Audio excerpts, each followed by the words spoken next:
started here. All right, so let's look at this foiled out.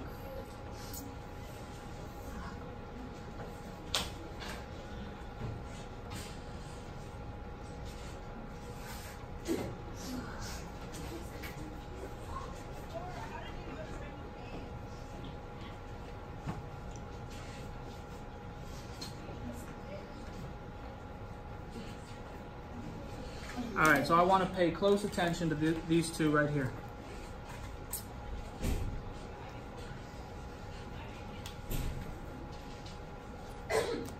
Three and 5 give us 8x.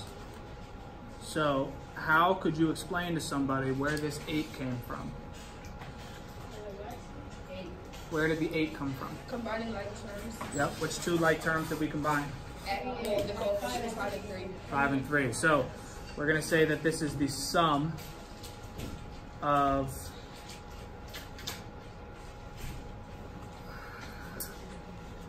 (3x) was the inside and 5x was the outside. So this is the sum of the inside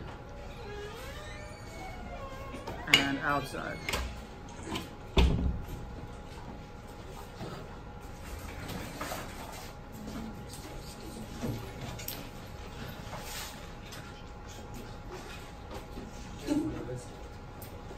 All right. This is important. We're going to be doing this today.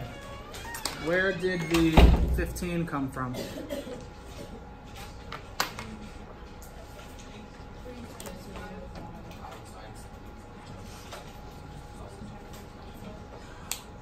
The 3 times the 5, which were the product of the last two terms, right? Okay. So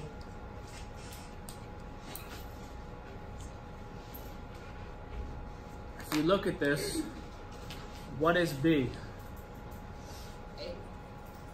8.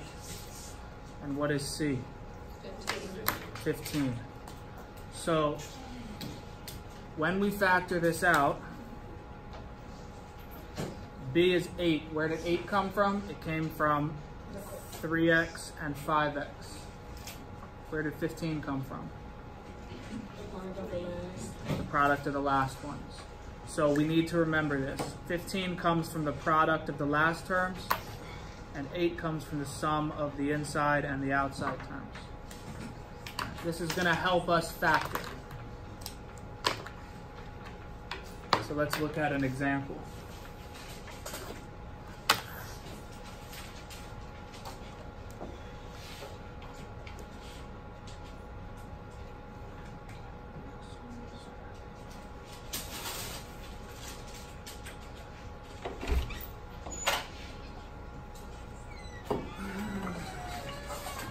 If I asked you to factor this trinomial, what should be the first thing you try? X. I should try greatest common factor. Why does that not work here? There's no greatest common factor. After you do greatest common factor, what should you try? Grouping. Can you group these? No, there's only 3 terms, right? Okay. So I'm teaching you the third method to factor. When the other 2 methods fail, this third method is appropriate. We're going to factor trinomials in this form. Notice how this is x squared plus something times x plus something. All right? Where does this 7 come from?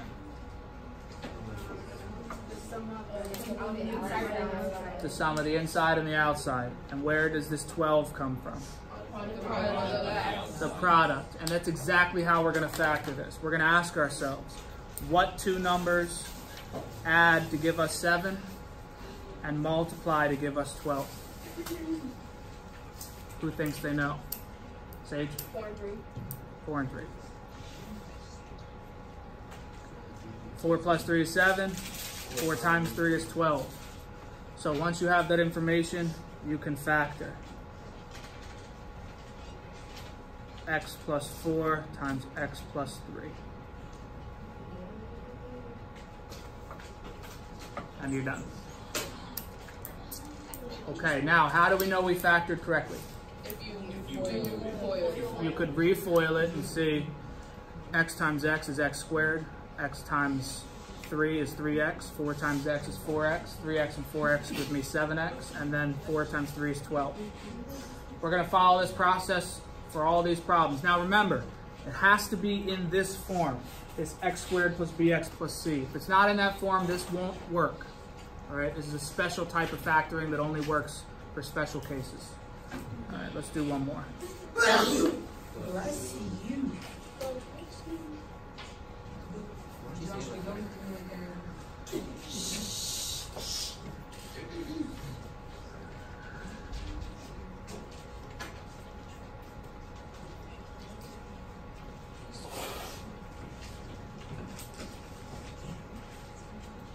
Now remember, our goal here is to get it to be fully factored so that eventually we can use this to solve quadratic equations.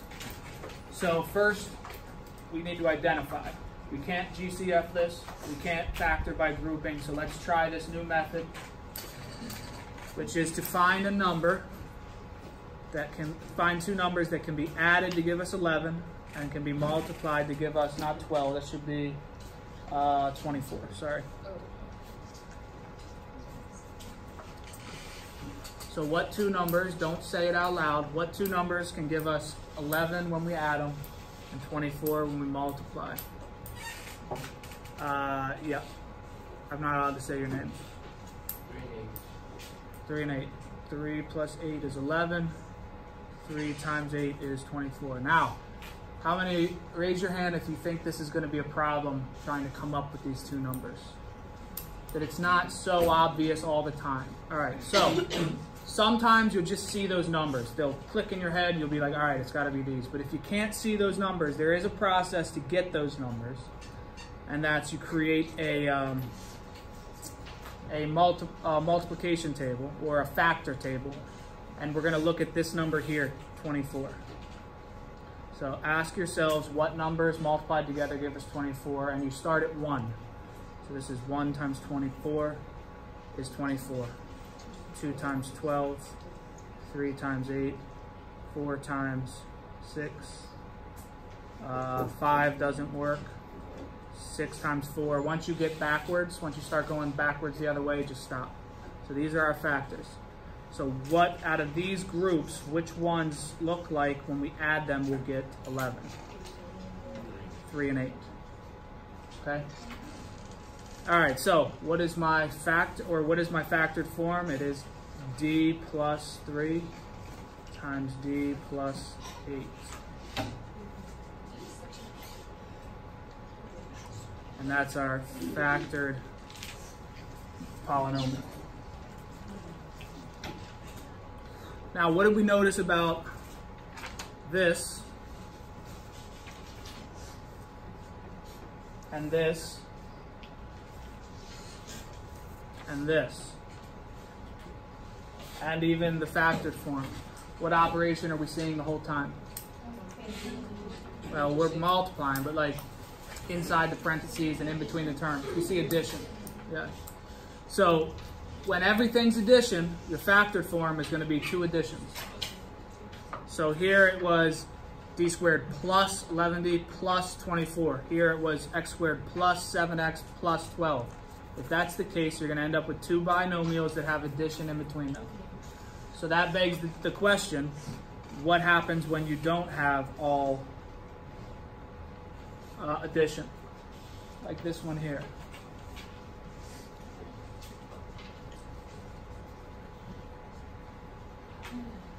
So think back.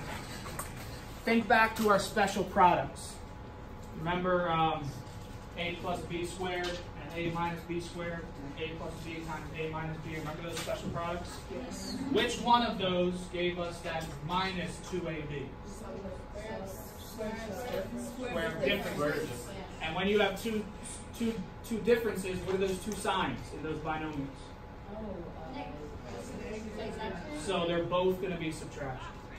So when we see a minus here and a plus here, we know already that when we get to our final result, what is going to be the operation in the parentheses? Both of them are going to be subtraction, which helps us eliminate a lot of this confusion. We know already that it's going to be two negative numbers, okay? And we're going to follow the same process. what two numbers multiply to give us negative 12 multiply to give us 27 and add to give us negative 12? Not 9 and 3. Negative 9 and negative 3. Yeah, good. So negative 9 plus negative 3 is negative 12, and negative 9 times negative 3 is positive 27. So our parentheses here are going to be x minus 9, or x plus negative 9, and x minus 3. So now they're both going to be subtraction. Is this making sense? Yes. Yes? All right, and then the last type. What do you think is going to look like?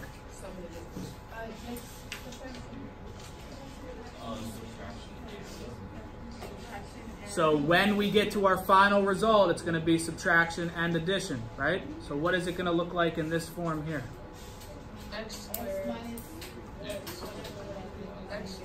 y squared. Close. It's going to be x squared plus something minus something else. So the minus is now going to be next to this. Now remember, when we did special products, we didn't have anything like this. Our third special product, there was no middle term, remember? Yes? Okay. So this is a little bit different. But with this, we're going to end up with two factors. One of them is going to be a plus, one of them is going to be a minus.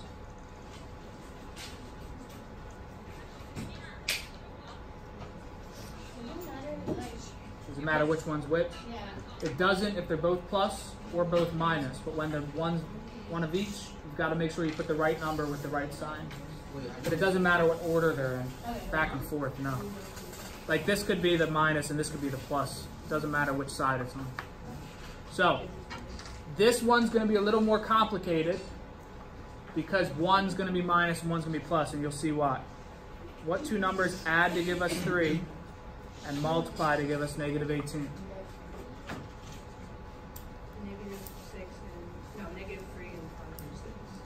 Negative 3 and positive 6. Why didn't you say positive 3 and negative 6? Won't those give us negative 18? So negative 6 plus 3 Is negative 3, not positive 3. Good. So this is when it matters. We know it's 3 and 6, right? But which one is negative is important. It's the 3 that's negative, because 6 minus 3 is 3. Does that make sense? Yes.